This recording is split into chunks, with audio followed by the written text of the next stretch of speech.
Hello, viewers. We have with us today Paul Murray, an Irish writer and a former diplomat.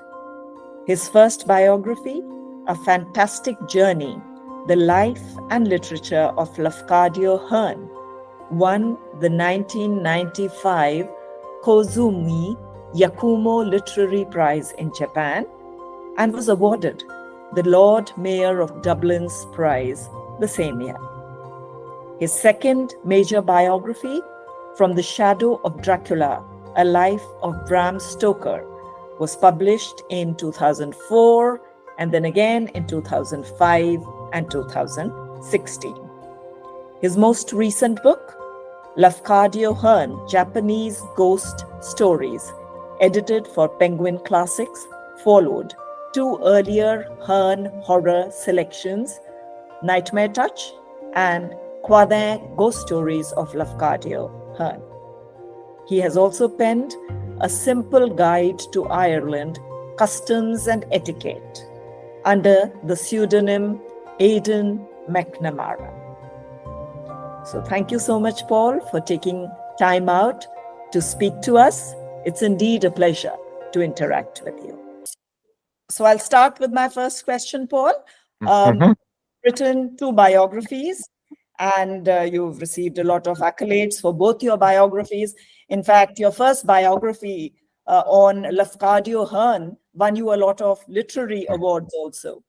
So I'm a little intrigued by the fact that you wrote a biography on a Victorian writer, and especially a writer who was disregarded by his peers.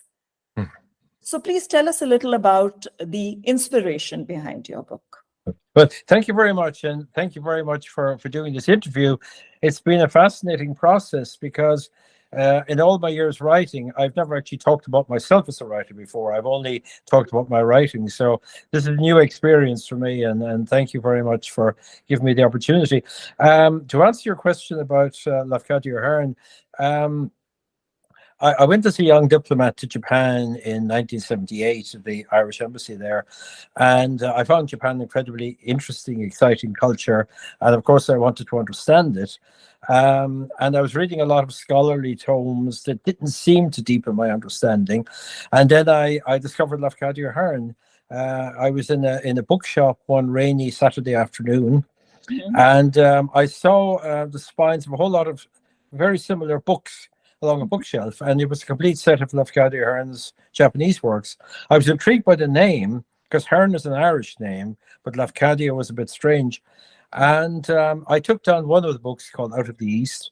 I began reading one of the essays called Jiujutsu, and I was intrigued. I mean, this seemed to me to explain Japan very succinctly, like nothing else I'd ever read before. So I got the whole set of the Hearn books, took them home, read them, and I was convinced then that Hearn was very original, very important interpreter of Japan, and somebody should write his biography. I looked around for somebody else to do it, but nobody was interested because Hearn at that time was not just out of fashion, but he was actively rejected by many scholars. So finally my wife said to me, look, if you want this book done, you're going to have to do it yourself, which I did. That's right. Good for us, though, because I mean, it's interesting how things really fell into place for you, you know. It was almost as though the biography was begging to be written by you, right? Yes, it was kind of almost, I suppose, like sometimes sculptors say that the sculpture is already in the stone waiting to be liberated. Yes, so maybe Hearn was waiting to be liberated from the kind of the very poor reputation he had in the late 70s. Yes.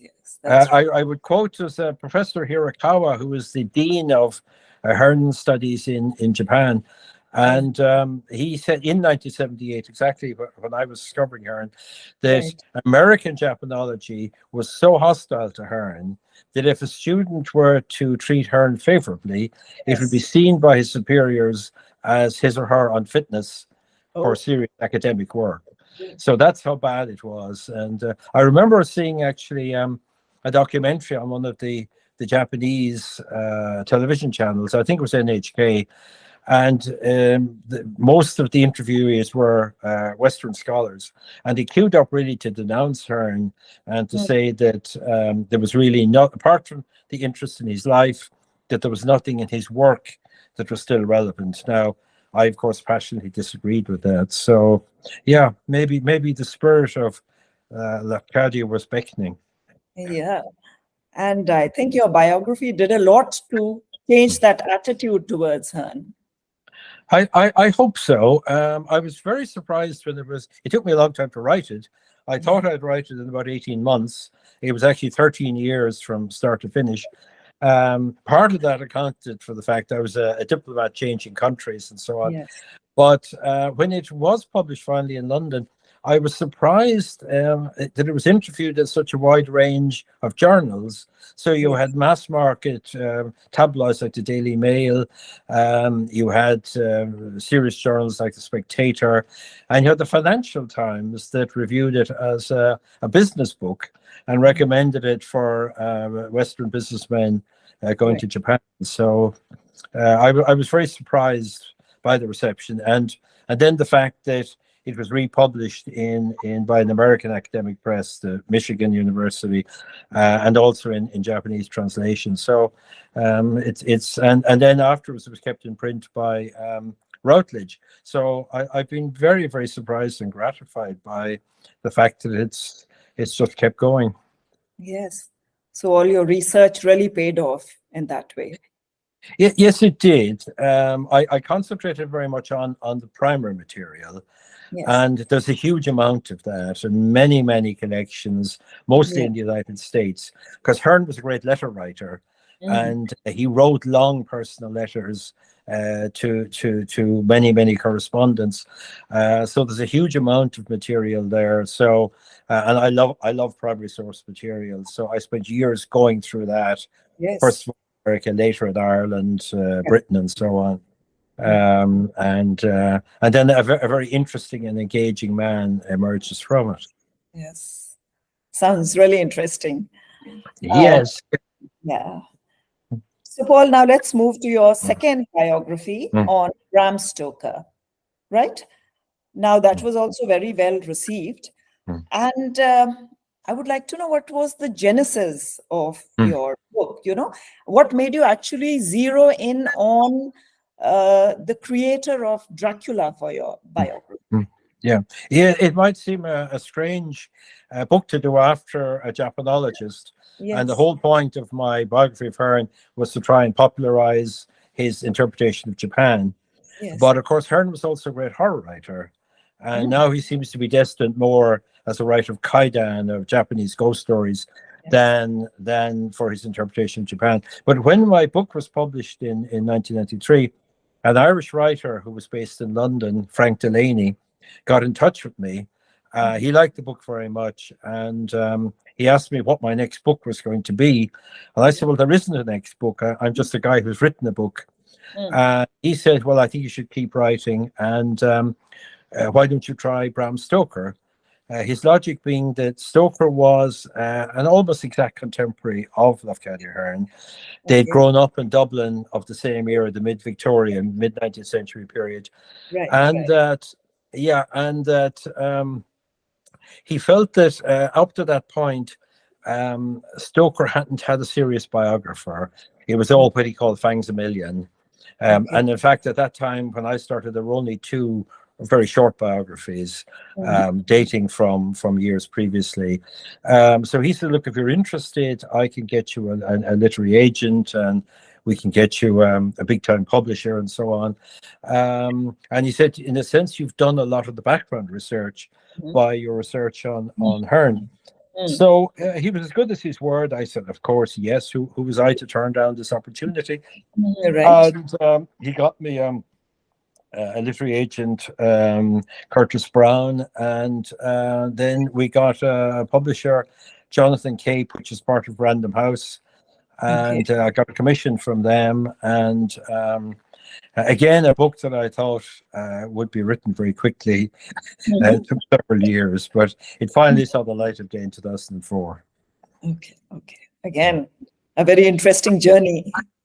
A very interesting journey. Yeah, all my writing has been a journey. So it's been a journey with a writer, and you know, when you write biography, you have this rather strange relationship with a dead person, Yes, yes, and you're exploring them. Hopefully in ways that they would want to be explored, but yes. it's also a personal journey, and it Yes, carries you along, yes, and you end up, of course, in all kinds of surprising places that you never really expected to be.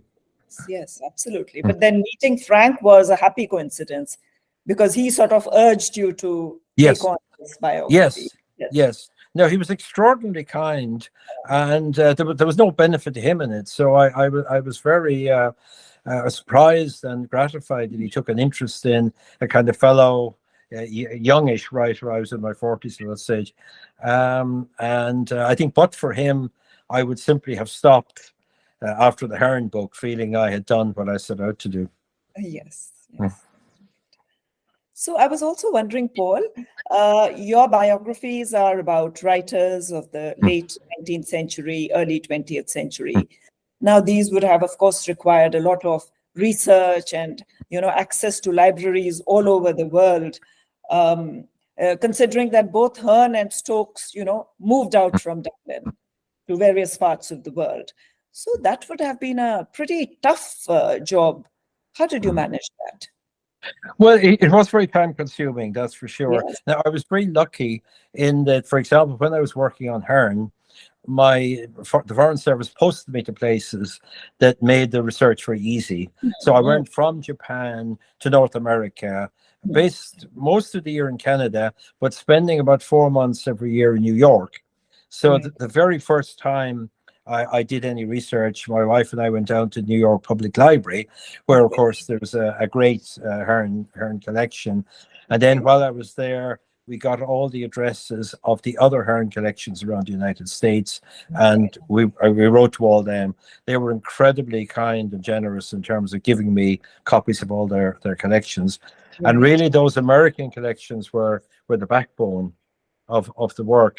But then, I came back to Ireland in 1985, and I found a lot of new material here in Ireland, which I hadn't expected to, Mhm. including, I found a dry old document down in our land registry, Oh, which told the terrific story of the Hearn family background. okay. And because of a loan that Hearn's great aunt and guardian had given to his father, this was Yeah. secured by land, and Okay. therefore the whole family story of the bankruptcy of his father, of Mhm. his aunt pursuing the father for return of the loans and so on when he died, Yeah. and giving the whole background to the financial collapse of the Hearn family. This was just this dry document in an Irish land registry. Okay. Similarly, I was posted to London, 1989, Mhm. uh, and I found not just a lot of documents in London, but a lot of descendants of the Hearn family, Okay. and they were also important sources for my book. Yes. So I was incredibly lucky from that point of view. Then Mhm. later on, of course, when I was tackling Stoker, I started that, I think, 1995. I was 2 further years in London, so I Okay. was able to use all the wonderful collections in England, and particularly London, the British Library, and so on. Right. And then I found that most of Stoker's books were out of print. The one place I could find them was the London Library, which is a private subscription library. So Okay. I did most of my research on Stoker's actual writing in the Mhm. London Library. And in the last few years, we've discovered that Stoker didn't do his research for Dracula in the British Library. He did it in the London Library. So Okay. he would have done his research in the Uh-huh. exact same room that I was doing Are my you research, and how exactly a amazing. century later. So an amazing Interesting. coincidence. Yeah, Yeah. absolutely. Mhm. And you Mhm. seem to have got help from all quarters and, lots of happy coincidences happening in that way. And Yes. actually read, do your research in a room or a library where Hearn is there. That's amazing. Absolutely amazing. Yeah. It is. It's kind of almost eerie when you think back on it, and but I did have a lot of help from people. For example, when the Hearn book was literally going to press, I got a call from Professor Roy Foster, who was Professor of Irish History at Oxford, to say that another academic, John Kelly, had discovered a letter from Hearn to W.B. Yeats, the Irish poet. And in it, he reminiscences about his childhood in Dublin. And this completely changes our perception of Hearn's relationship to Ireland. It had been assumed that he hated Ireland because of his unhappy family background here. But actually, he reminisces about having been very happy in Ireland. And so I was able to include a reference to that letter in the book before it went to press. And that's very important in terms of our understanding of Hearn's relationship to Ireland. Similarly, when the Stoker book was about to be published, I got a call from Stoker's great-grandson, Noel Dobbs, to say that he had just discovered a new manuscript journal that Bram Stoker had kept when he was a young man in Ireland. Oh, amazing. And now I was the ambassador, the Irish ambassador in Korea at this stage. Right. So I couldn't come back and just consult the So I asked a very good friend of mine, a fellow writer, Dr. Ruth Dudley Edwards, and she very kindly volunteered to go and read the journal and to send me a press and the most important quotations and so on, which he did. So there again, with the Stoker book, we were able to include reference to this groundbreaking discovery of this journal he had kept as a young man in Dublin. Oh, amazing. Very interesting. So, so people were incredibly kind and supportive, you know. And of course, I should mention the fact that my wife, of course, was my primary support in all this. And we went physically to libraries together. And sometimes, particularly in New York, when I didn't have the time to stay around and write out all the research I wanted, she would write out what I want. She'd go down the following day and write it out. Now, in those days, there was no photography in libraries, and you couldn't even use a pen. You had to write it out in pencil and manuscript. So I still have tedious. it was very tedious work. So I often think that if anybody got hold of my papers, they might think that she had written the books rather than me. I agree with that. That's right. But so, and also, of course, my family were also part of it. My children helped me. Well, they're both very keen researchers, so it was kind of a family affair, if you like. That's great. That's great. Good to know. And as I say, my postings in the Irish Foreign Service kind of fell into place as well. You really couldn't have planned it better, quite honestly. Things seem to pan out, well for you, which is good. Yeah. All right, Paul. Another thing I've been wondering about is that you are a former diplomat. Now, that assignment obviously would require a lot of your time and effort. I mean, it's amazing how you've managed to do such a lot of research and analysis and write these books. So how did you balance your job and your love for writing? I'm asking you basically because I also happen to be a former civil servant in India. And I've also been writing, so I used to find it a very tough balancing act, How do you manage it? It is extraordinary that I was just looking at your CV and realizing how much we have in common, that we both have been public servants, balancing what we did. And also, I was rather surprised to find that, as well as being a poet and so on, that you have also written very practical books about things like Bitcom, for example. So kind of practical in the sense that biography is also maybe practical as well. But then we also have a desire to be creative and to do creative work. But so, I mean, to try and answer your question, it's quite a struggle, and you have to become very disciplined. So, for example, I used to be a night owl. I used to be stay up late at night. But it was a few years after I started researching, we had our first child, Right. and he didn't need very much sleep. So Okay. he would keep my wife awake most of the night, and Okay. I'd get up at dawn just to give her some respite. Yes. And so I got into the habit of waking up every morning at about 6, All maybe right. earlier. Okay. Okay. And that suddenly became a habit. Yes. Even when he grew up a bit and stopped keeping us awake at night, Right. I found I still woke up at 6 in the morning. So I got up, and that's when I did my writing. All So right. that gave me really 2 extra hours in the day, Okay. which is, Lafcadio Hearn once said that if you just do a few minutes work a day, you'll Uh-huh. be astonished at how the results mount up. Yes. Now, 2 hours is actually a lot of concentrated time.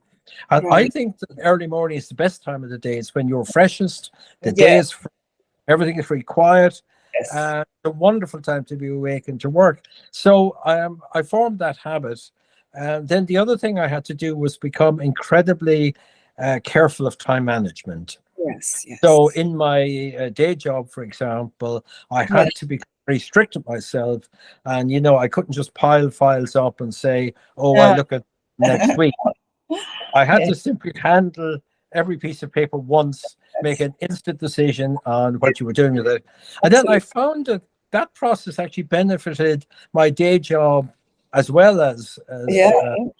the writing. The other thing too, I think, is that it's very healthy. If you're a diplomat, it is an all-consuming job, and Yes. very often when you finish the day, you go on to functions in the evening and so on, Yes. um, and you could sort of lose yourself in it.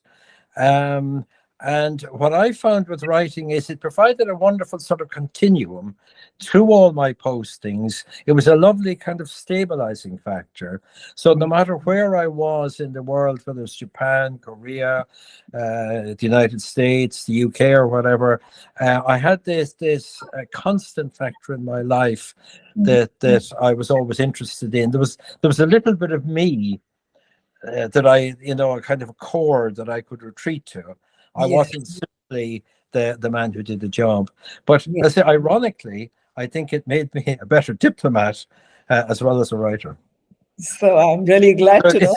I think you manage it very well, multitask so beautifully, and manage your time so well well, with a thank you. lot of finesse. I think Yeah. I think it was Benjamin Franklin, the American statesman, who said, "If you Uh-huh. want something done, ask a busy man." Yes, absolutely. He'll find time for everything. Yeah. And if sometimes I think it's better to have too much to do than too little to do, quite honestly. So Yes. I've been very lucky. I retired some years ago, and I just then swapped into being a full-time writer. So it's been wonderful just to have again this continuum Yes. in my retirement as well.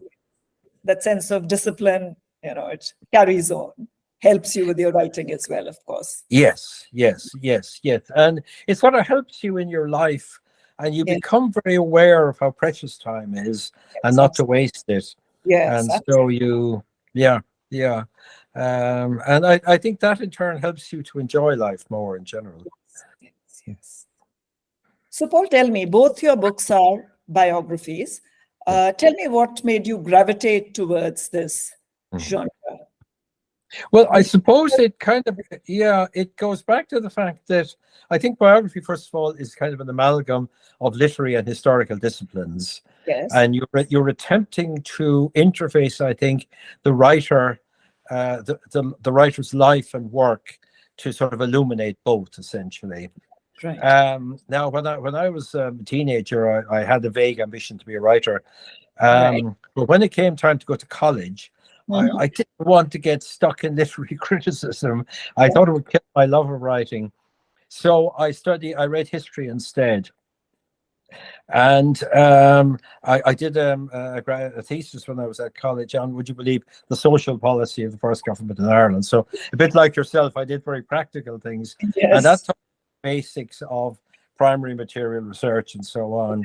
Okay. But I always retained a love of literature. So when the Hearn book came along, I was motivated, say, by a desire to promote him as an interpreter in Japan. But of course, he's also a great writer. Right. And so I found myself rediscovering, I suppose, my love of literature.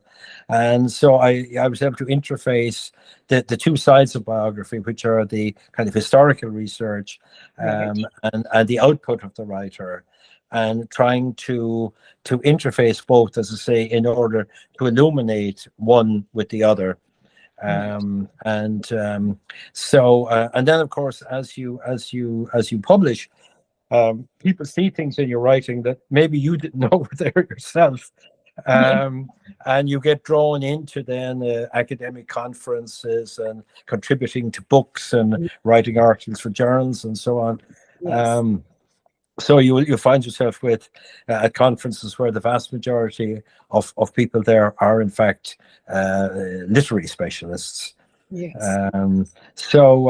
The only kind of, I suppose, downside of it is that because you have limited time, you have a day job, you've the research and so on, that you have to limit yourself in terms of what you read. And there are times you would just love to settle into a huge biography that's totally irrelevant to your subjects. But no, you can't do that. You've really got to focus on whatever you're writing at that moment, so it can be a bit of a straitjacket. Yes, yes. Mm-hmm. You don't have that kind of a luxury, It's difficult. I do engage sometimes. Yeah. At the moment, I'm finishing a massive biography of Lyndon Johnson, the American president. But most of the time, I've had, particularly when I was working, at the day job, you really do have to focus just on your research because there is limited time. True. I can totally connect with that. Yeah. So, okay, Paul, what advice would you give upcoming biographers about how to hone their craft? Yeah, well, my advice really is, I suppose I can only say what I did, and I don't know whether this is good or bad advice it's going to be beneficial to them. Yeah, my experience is just get stuck in, just do it. Start, if it's biography, obviously you start with research, and I would say start with the primary research. Because that's really where the truth is. And first of all, that has to be, I think, the base. To me, that's the basis of any biography. Then it also gives you a very good basis to study the secondary material, which of course is important as well. But I think it's very important not to get lost in the secondary material, because particularly if you take a writer like Stoker, there's now a huge amount of commentary and criticism and so on. So I think you've got to just focus on what you're doing yourself. In my experience, don't talk about it. I think Hemingway might have said, if you talk it, you don't write it. I don't exactly remember. But I think in general, don't go around talking about the great book you're going to write. Don't really discuss it, I would say, outside your family or close friends. Really wait till you have at least a draft of a book before you start looking for publishers and talking to people about it. Now, I suppose I've been particularly motivated by the fact that in Ireland, it seems that everybody wants to be a writer. And a lot of people talk about the great books they're going to write, and they become figures of fun because they never write those books. So they just talk about And so I decided to do the opposite, not to tell anyone what I was doing until effectively I had done it. And then you put the book out there, and then you're judged by public opinion, by readers and so on. And that's what's important. That's the way to go. That's the right way to go.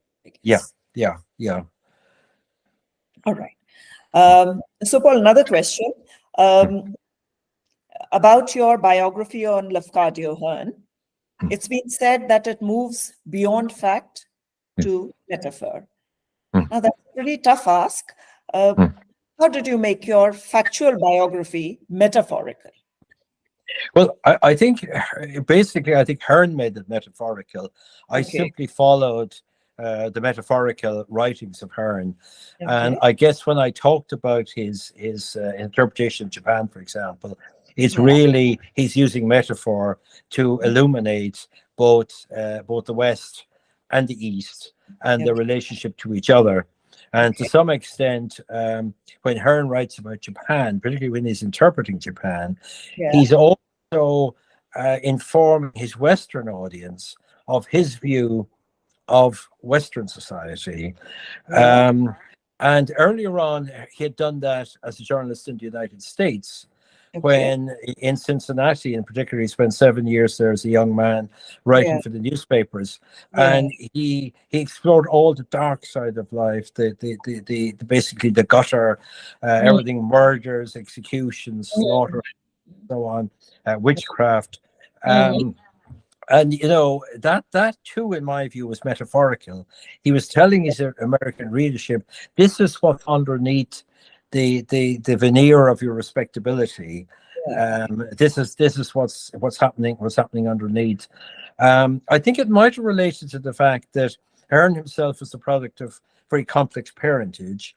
His father was an Irish officer in the British Army who went to the Ionian Islands and took up with a local Ionian woman, whom I think he effectively abandoned in the style, the kind of colonial trope. But she sort of turned up in Dublin. There was a complicated scene. His parents then divorced, and his father married again, and his mother went back to the Ionian Islands with quite a lot of money from the Hearns. But I think Hearn never liked his father. Obviously, he didn't just like him personally. He didn't like his treatment of his mother, and I feeling that he was also rejecting the culture that had created his father's world, the world of empire and so on. And that's why when he got to Japan, he was distinguished by the fact that he was free of kind of Western colonial concepts, and he saw Japan in its own terms. He had a famous falling out with an English scholar, Basil Hall Chamberlain, who was a great scholar of Japan, but saw Japan essentially through Western eyes. So what's fascinating about Hearn is to say what I would see as a kind of metaphorical essence to his writings, where he's again interfacing East and West, and he's using one to illuminate the other, particularly in Japan, where as a teenage boy in boarding school in England, he abandoned Christianity and he discovered ancient Greece. And that became the kind of bedrock of morality for him. Ancient Greece to him was a morally superior culture to 19th century Western culture. And so when he got to Japan, he thought he had discovered a modern form of ancient Greece, which too was morally superior to the West. So as I say, there are these kind of dualistic metaphors working really throughout Hearn's literary. I just follow that. Yeah. Okay, so Paul, are you working on any book as we speak? Any project you're working on? Yes, I'm putting the finishing touches to a novel at the moment. It has been suggested to me by an academic here in Dublin that I might do another literary biography, again, the 19th century. Now that I know what a big project a biography is. Whether I have another biography or not, I'm not sure. I'll think about that for a while. I'll do I'm doing a little bit of research to see is this something that I want to commit to. And of course, I keep publishing articles. I have one coming up about Bram Stoker's Transylvania, should be published at the end of next month. You know, the contrast between how Stoker describes Transylvania and Dracula and the real Transylvania. And I'm also working on a chapter of a book on Irish writers in the state bureaucracy.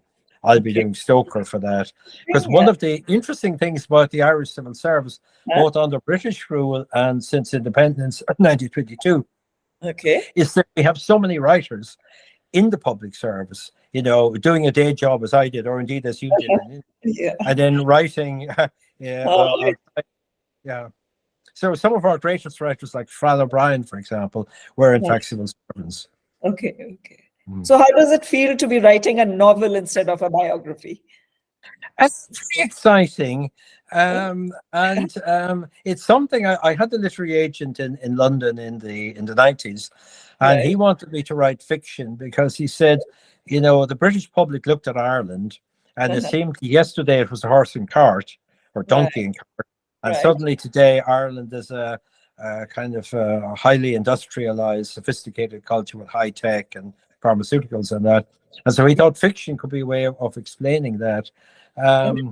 No, I was simply too busy at that time to do fiction on top of my other work.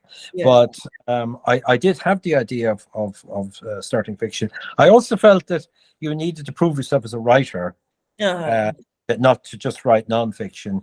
Yeah.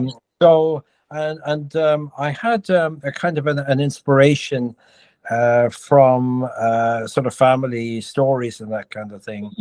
And so a kind of, again, a novel evolved. Okay. And it was a fascinating process because Hearn once said, just move the pen and the ghosts will do the writing. And so I found I started writing the book. It kind of wrote itself.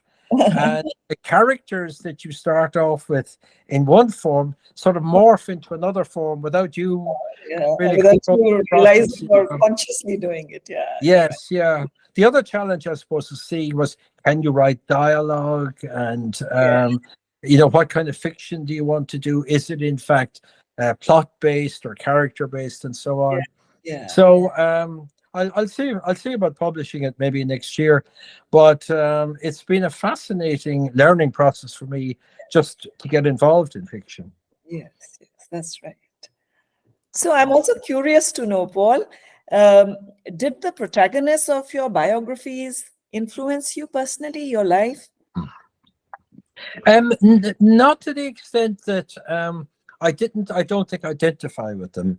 And I think it's very important that a biographer maintains objectivity. Yeah, absolutely. They've certainly hugely influenced my life. And, not in terms of obviously becoming a writer. And that obviously changes you as a person. Right. And I'm very grateful to both of them. Both of my subjects have given me a great deal. In particular, Hearn, who has just keeps on giving. In fact, so it is fascinating to be engaged in. As I say, really a kind of a rather strange relationship with a dead person and their world, and sometimes uncovering secrets and that kind of thing. But as I say, some people write biography because they identify with the subject and they feel they have something in common, and they want to curate a book that sort of serves the dual purpose of illuminating both them and their subject in relation to each other. But that's not me. I think you always have to maintain objectivity. Yes, I agree totally with that. Because if objectivity is lost, then probably it will impact the quality of the character, your subject that you're building up in your biography. I think so. I think the reader is going to say, well, hang on a sec. Is this really about Bram Stoker or Lafcadio Hearn, or is it actually Paul Murray or some amalgam of the two?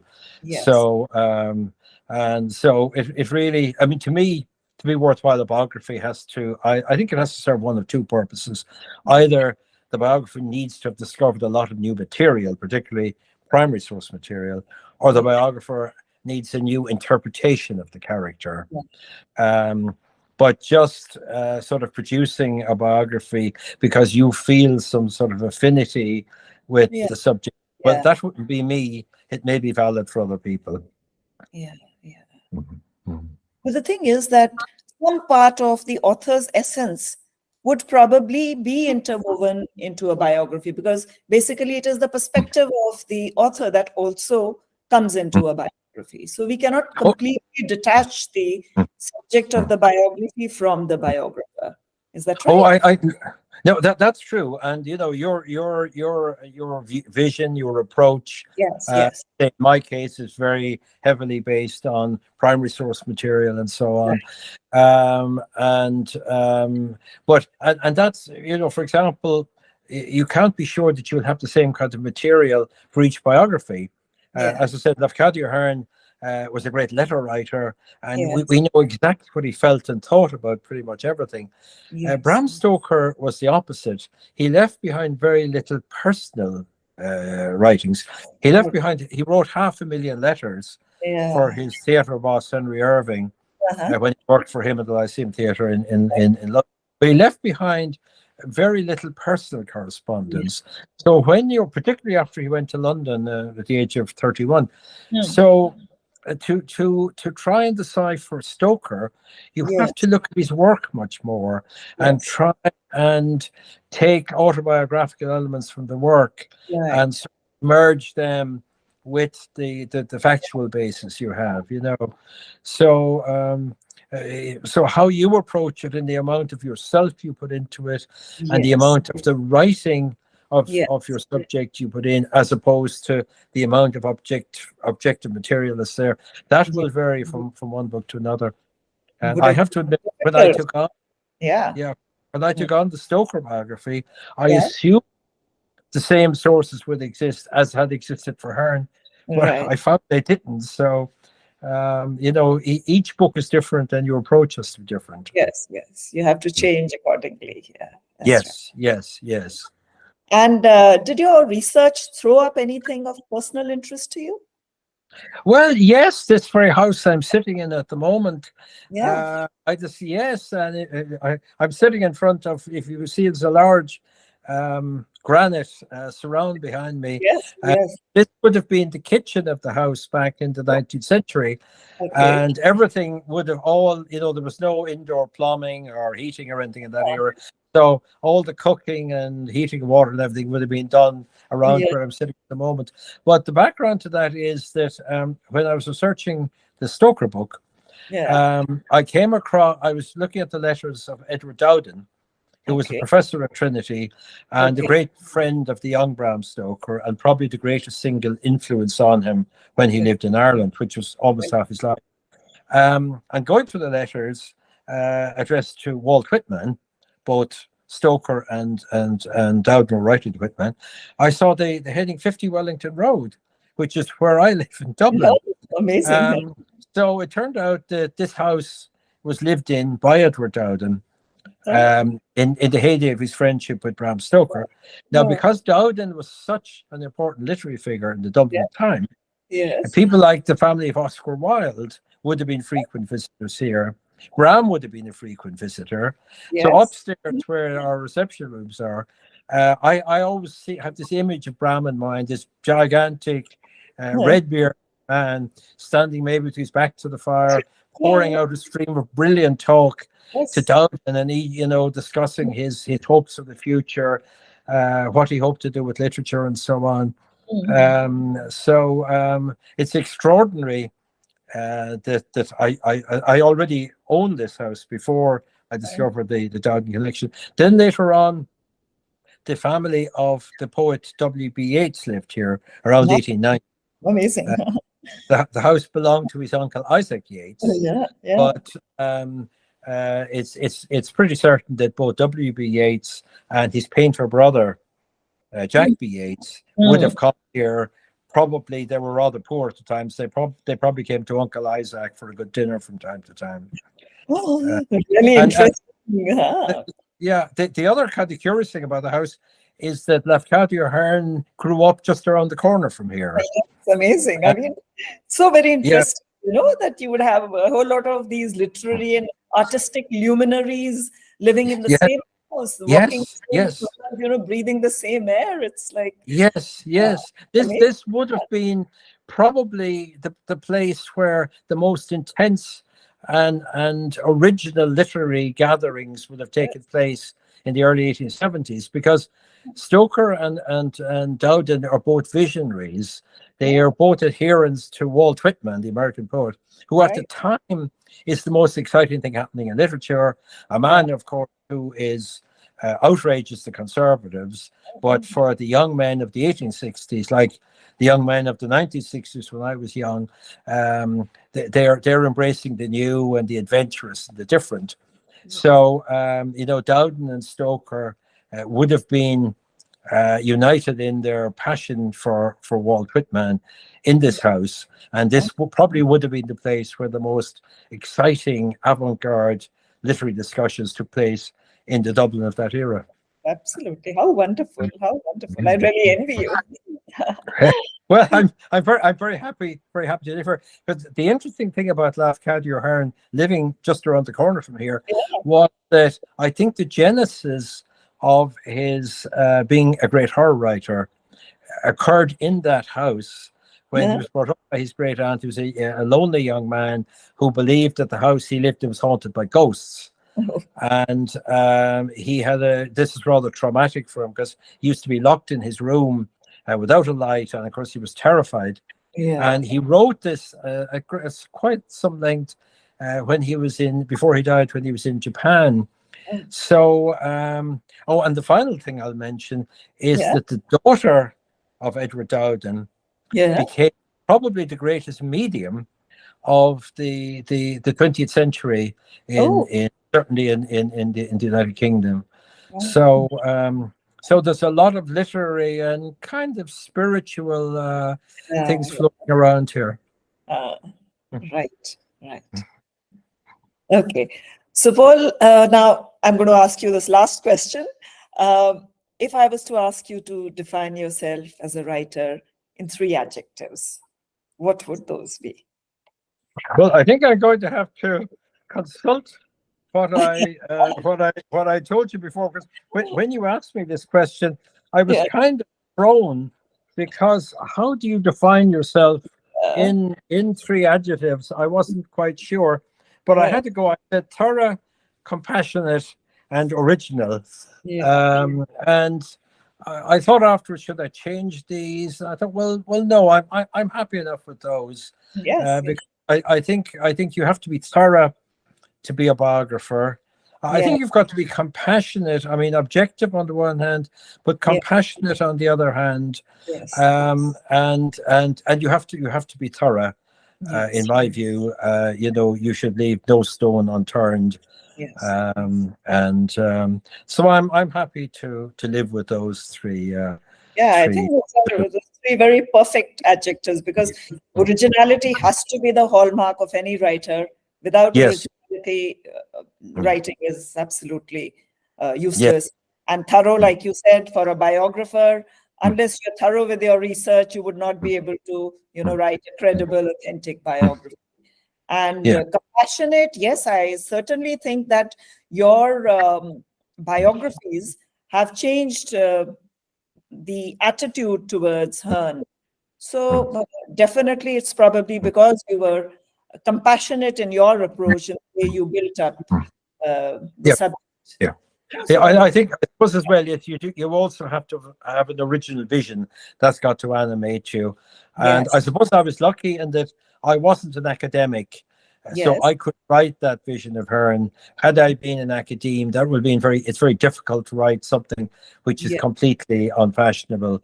So I was fortunate from that point of view as well. But I think you do need an original vision, to develop a biography. That's what sort of places you on a different pedestal altogether. Yes. For a writer, you have to make your mark as a writer. I think I guess I was lucky from that point of view, because I think that when I started out, Hearn's reputation was in sort of a trough for all kinds of reasons. But I was lucky. I was maybe part of the process, but maybe the arrow would have started going up anyway. So I was very lucky that I was part of a movement that saw Hearn being embraced as a global figure. And it's interesting, the amount of commentary that's coming out on Hearn and Stoker, but Hearn in particular, and the conferences that take place, and the articles written about him, and so on. So it's very gratifying. It's been a fantastic journey, and I've been delighted to be part of it.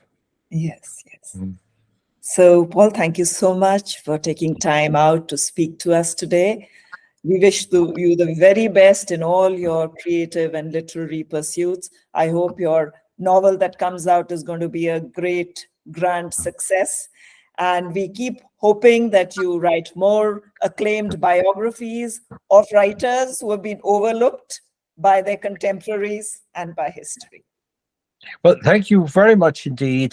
Thank you for giving me this opportunity to kind of explore myself and to talk about it. And may I wish you the very best of luck in your writing as well. Thank you so much, Paul. Thank you so much. It was Thank great you. talking to you. And same here. Thank you. Okay, Bye-bye. bye-bye. Bye.